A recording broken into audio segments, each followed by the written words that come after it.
Welcome to the deep end. Here we are.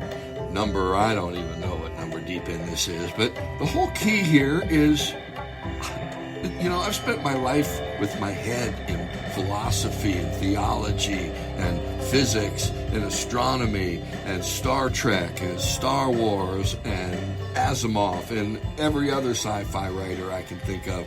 And you can't help but start thinking about stuff. And so what we do at the deep end is we just think about stuff.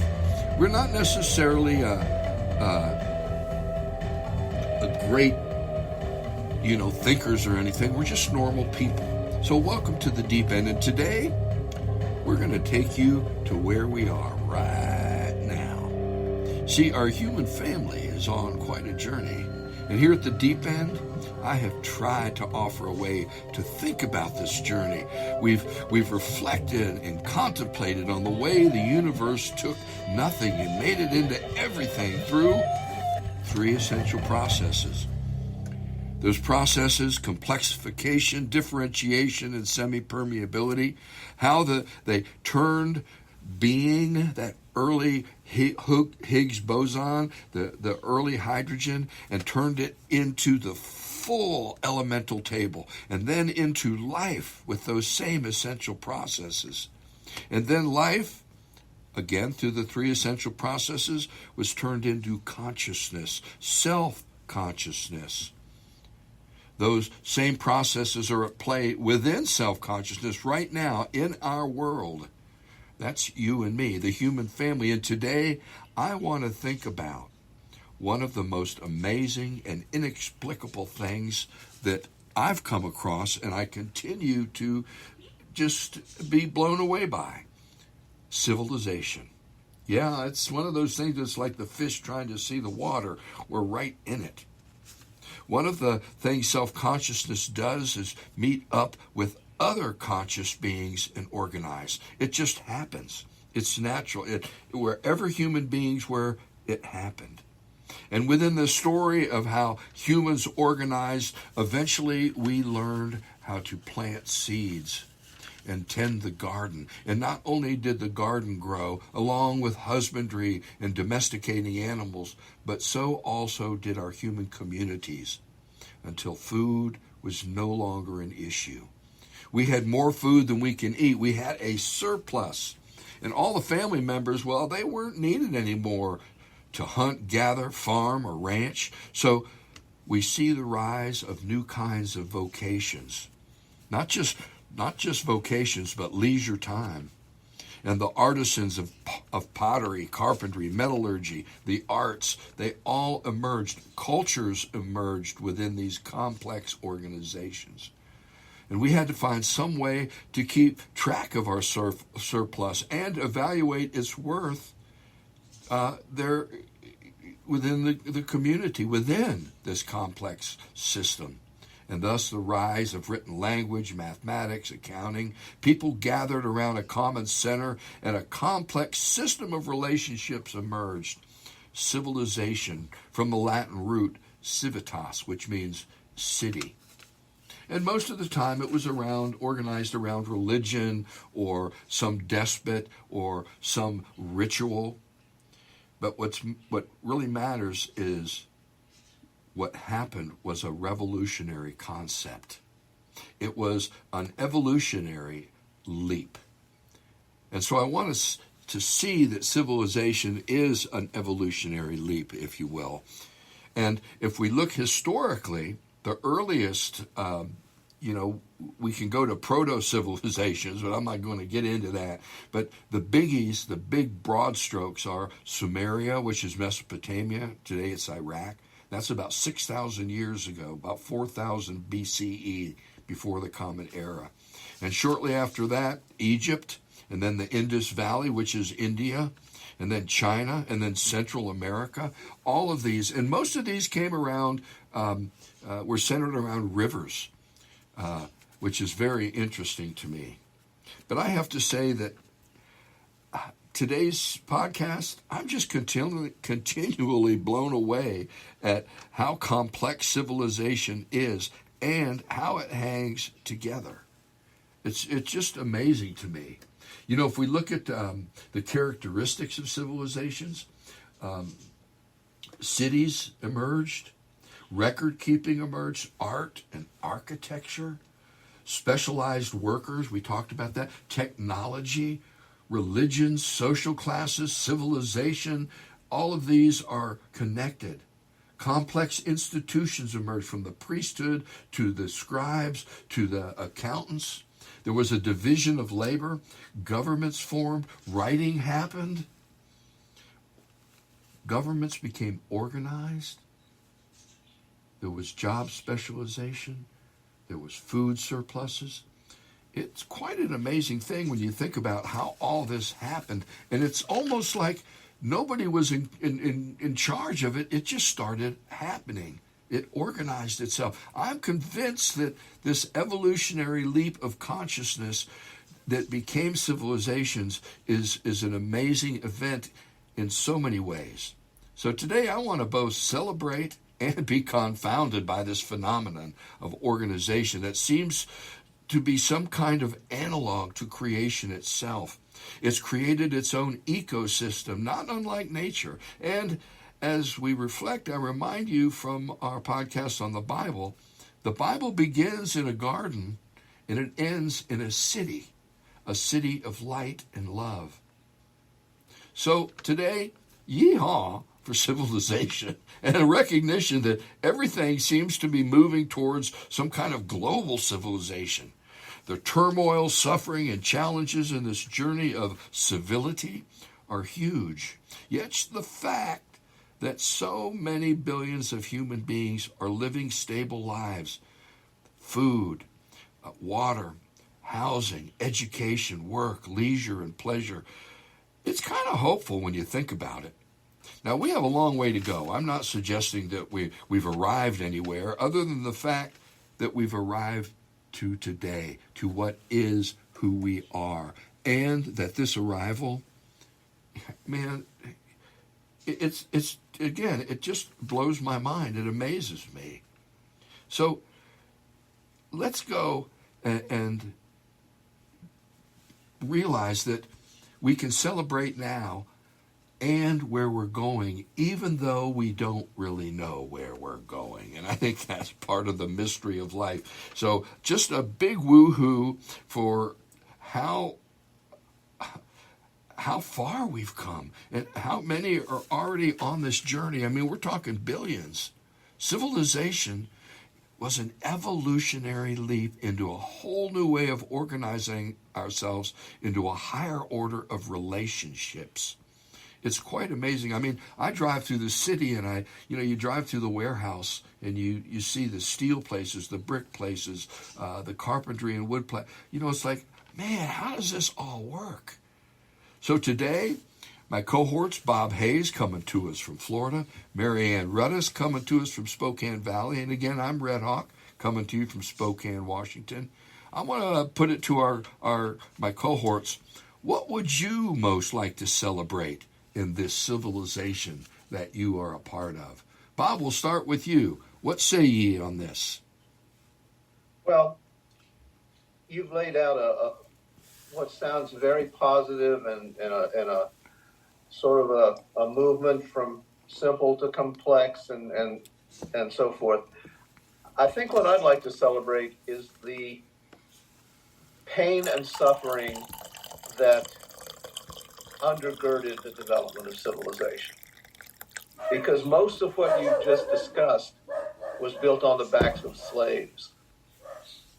And we tend to forget that slavery has been around as long as humans have been around.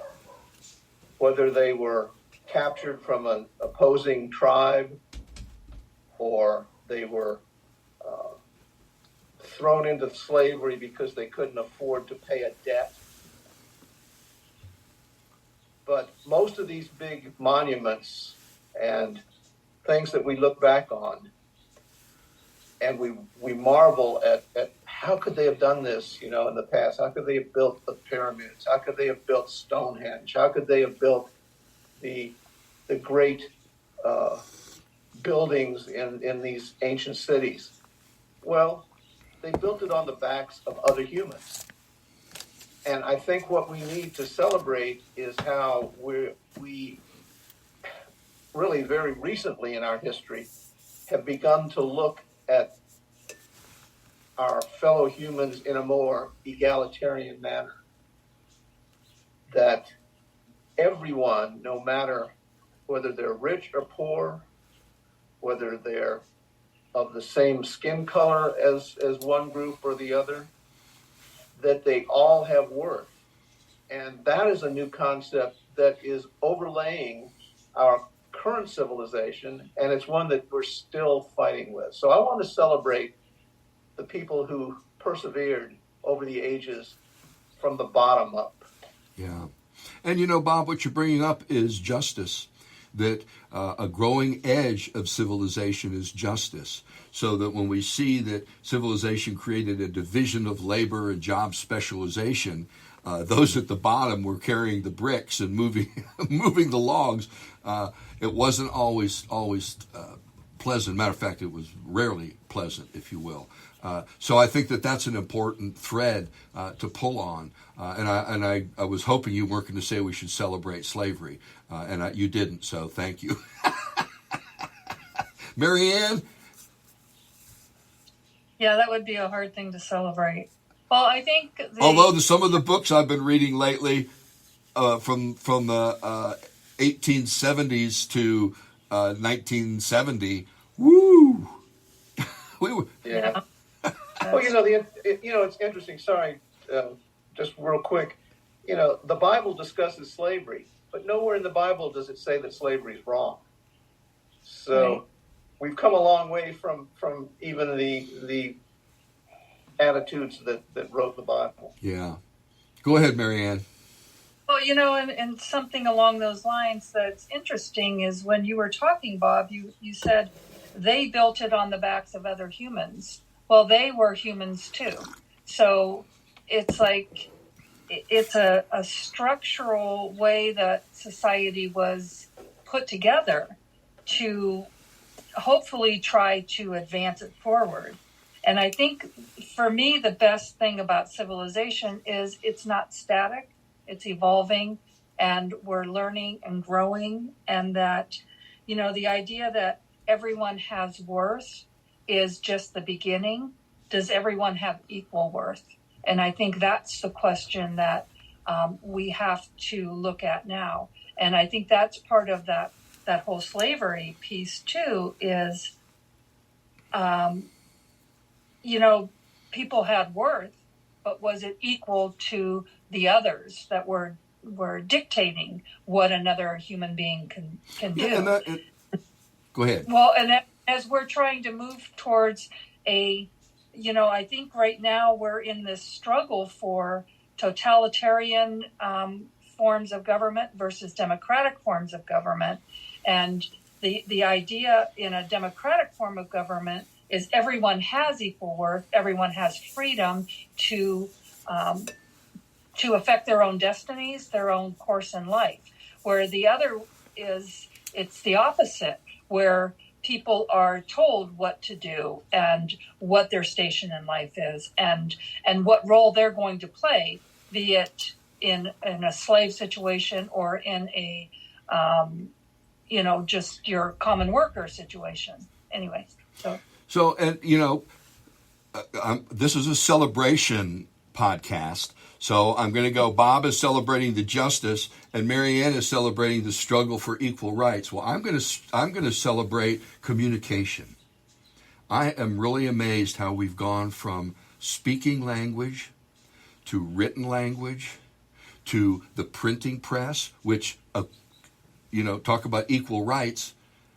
It wasn't until the printing press that everybody could read the Bible and start saying, how are you getting that meaning out of this? I just read it myself. And then, of course, you get today's varied ways, from newspapers to the internet to TV. And I'll be honest, I really love the way we are learning to tell stories to each other. Now, some of the stories I don't particularly like.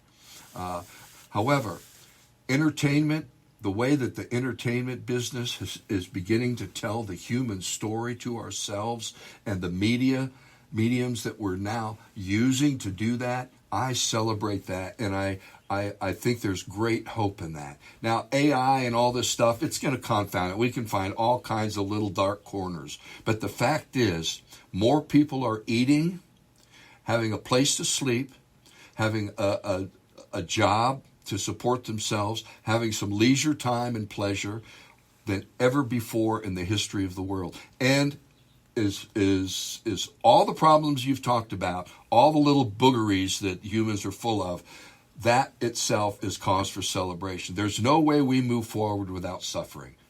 None. I've come to accept that. There's no way we can say that justice is equal for everybody. I went through the court systems when I got busted. I worked in the court system for a number of years, and I'm watching what's happening in the court system today. Everything is not equal. The struggle for equal rights is still real and true. Yet, the fact that the everyday person can be part of that struggle is worth celebrating. The fact that 40% of the people walked out of the graduation of the college that I graduated from, VCU, on the governor's speech because of what's going on in Palestine. Over and over, we see that civilization, it's still hurting. We're still full of suffering. And to be honest, we're going to see a lot more suffering. And if Trump gets elected, it's going to be a lot of suffering. A lot more, I should say. The world is, let's face it, it's a tinderbox right now. There's so many things we could rail on, but the fact is, most people have a sense of what's going on and have some version of the story because of our communication system. And that, again, this is part of the battle right now of what is true and how do we speak the truth, how do we sort it out. All of that's true. But the fact is, we're able to engage it and even have this conversation is an integral piece of the civilization I want to celebrate. And I'll be honest, I'm just driving to my kids' ball fields, and we drive through the industrial part of the town. I'm amazed how many people work there, what they're doing, how they're doing it. It's an amazing phenomenon we're a part of. And I just want to stop and say yes to it. And that's not to, say that cancer's still not happening, people aren't dying, people aren't suffering, injustices aren't happening. All of that's there. But we're still moving forward, even with the reaction formations that are going on. So for me, language, the written word, the printing press, the computer, all of those things are worth celebrating in my mind. No, I agree completely. And even though, I'm usually the Debbie Downer, I can see through it all that we're moving on a trajectory toward justice, toward people being more enlightened about their fellow humans and how, as we've said many times, we're all interconnected, and how the suffering of one is the suffering of all. And we're definitely a long ways further along the path than we were even 100 years ago. And yeah, we have a long way to go, but I think we do have a lot to celebrate. And you just said it, just the fact that the three of us can be on this podcast and say things that maybe in other parts of the world would get us thrown into jail or would get us banned from using the internet. Get us fired. Exactly. And that is definitely worth celebrating. And I think that we really need to be aware of how important it is to educate ourselves, to look critically at our actions and the actions of others, and how we can continue to move in this trajectory towards justice. Well, I think that, something you said is really important, that yes, it is important to celebrate the wins. It's important to be able to say, because we can look out and see how much it's not working, how much suffering there still is, and become despondent and be full of despair without being able to look at the advances and be able to look at the wins simultaneously. I think it's important to be able to do that. And I guess I'm a bit of a Debbie Downer on this one here, but there's still so much work to do. And yet, you're right. The communication piece, where the way we're communicating is changing, and it's different, and it's growing. And what we talked about last week, what children are learning right now, is very hopeful, and it's a very positive move towards a better and just world. Yeah, and here's a word that usually Bob speaks into the conversation: balance. If your Debbie Downerness is bigger than your yeehawness, then you've lost balance. And I think that's something that I work for in my life, and why for me it is important to stop and celebrate, knowing there's all this suffering, knowing what our history really is, but also saying, okay, this is how far we've come, and that's a good thing. We're not anywhere close to where we're going, but we don't really know where we're going, and we haven't elucidated that yet. So I think that's part of the whole thing. But what we have, I sit here in my studio, and I just feel so fortunate. And to me, how do I take all of the civilization that's gathered around me, the technology, the means of communication, all of that, and use it in such a way that it touches the world and creates more health and wholeness? You see, that's where good fortune becomes a blessing. So many people I know talk about, I feel so blessed by what I have. And I go, that's a bunch of crap. You aren't blessed by what you have. You're blessed by what you do with what you have. And I think that's an important piece to keep in mind, that we are, each of us, a resource, an energy that is touching the world, no matter whether we want to or not. Each of us, we're each at the end place of the supply chain. My refrigerator, I look at it and I think of where that food came from. I think of the history of it. And I've done a lot of the study on this, and I like it. I feel connected. Even though some of the companies, right now, civilization is run by 10 food movers. You talk about who owns the garden. But the fact is, they're moving the food and they're getting it to us. And civilization has created certain regulations which keep that food healthy. If you look at the history of Heinz, that's what, Heinz basically came about because of tainted meat. And so they wanted to put something on the meat that hadn't quite gone bad yet. Well, what happened? All these other people started copying them and putting crap in their ketchup. And Heinz literally went to Congress and lobbied to have regulations put on food so that the consumer would know they're getting good food. Over and over, civilization is full of these small little movements that vector into huge realities. I think what our young people are doing on campuses right now, they have more awareness of the situation than Netanyahu. He's basically putting the security of Israel on the line for his short-term political gain. See, these are pieces of civilization where, and one of the things that I mentioned in my monologue was, we're moving towards a global civilization. And there has to be some way for us to regulate ourselves. The Marshall Plan created the first world order of rules that allowed us, the different civilizations, to integrate. Something new has happened. There's going to be some suffering there. There's going to be war there.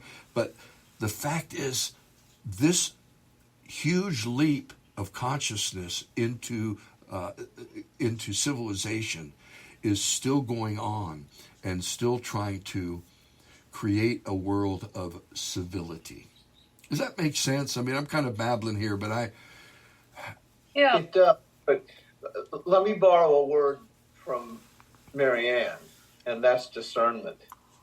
And that's where civilization has allowed us the level of education and the level of awareness that we can now look at our actions and look at the actions of those around us and discern which of those are moving us toward health and wholeness and which are not.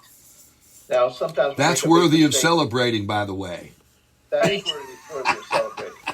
But it's a difficult thing. We can't take anything for granted. We have to try and gather as many facts, verifiable facts, as we can to bolster the decisions we make so we can be discerning. And that's something that not only can we celebrate it, but we also have to realize that it's an effort that we have to choose to take on. And that's each and every one of us.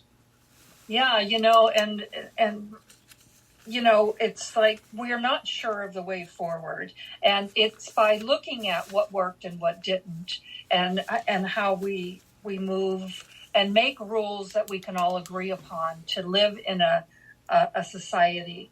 You mentioned that the food. Hey, Marianne, this is going to be your final comment, so include that in there, okay? All right. So you mentioned that the food is controlled by 10 companies. Well, those 10 companies employ millions of people. And so, and within every one of these structures, every part of our civilization, we all have a place in it. And that's where that discernment piece comes in, is what do we do with that, our autonomy, our power within that system? And I think that's where we take our responsibility seriously, and we act accordingly to what we have seen works and doesn't work, and what we want to see the world look like, and move towards that. Yeah. And the emerging image of what constitutes health and wholeness is a lot. It's not nothing stands alone anymore. It's all within a system, another complexity, and we're starting to wake up, and that is really a cool thing. As those ideas begin to get into our stories, so we can find ways to think about these complex issues in ways that are facilitating, if you will. Bob, final comments? Well, I'll just play off of that. We are all part of larger systems, and our actions within those systems have consequences. So you mentioned the 10 food companies. Well, not only do they employ millions of people, but the stocks are owned by millions of people. And those stocks give each stockholder a certain amount of power. So if they choose to exercise that power, they can affect how those companies act in the larger world. Just like we have the power of the vote to choose our leaders based upon how their actions move us toward health and wholeness, and how do our alliances in the world move us toward health and wholeness. So I think we can celebrate the power that each and every one of us has within civilization to affect these kind of changes. Amen. Amen. And the whole concept of the water we swim in, if you will, is compelling to me, because I am the fish that wants to know about the water, and the water has contaminants in it, yeah, but the water also is sustaining us. And how we do all that. Wow, I fly over when I'm in an airplane and I look down and I look at every little house, every piece of paper that ties that house to the world, and the lawyers and the realtors and all the connectivity of each little thing, I just go, man, this is insane. This is insane. And you know, part of it is insane. And I'll be honest, I want to go somewhere that's really touching me right now, because it's a reuniting something in my life. That reuniting is music. You know, I quit doing music after some surgeries, and I just figured I couldn't do it anymore. And all of a sudden, a friend called and said, "You need to play at this gig, this festival." And I went, "Oh, all right." It still hurts to play, but my God, do I feel good. And I want to talk about music as medicine. Something's going on in these vibrations. You know, I knew my girlfriend in high school was going to break up with me. So I bought a little record called Bad Moon Rising, and I gave it to her. And I got one for me, and I listened to it. And, you know, she broke up. It broke my heart. But, man, did that song help. Wow. Today, music for me, it's healing. So, band I had 30 years ago, Sweet Medicine, is on the rise again. A new incarnation. And my friends, I want to tell you, that is my elixir of youth. So until then, blessings. Swim lightly in this civilization, and in all things, may the music in your soul ring true. Blessings.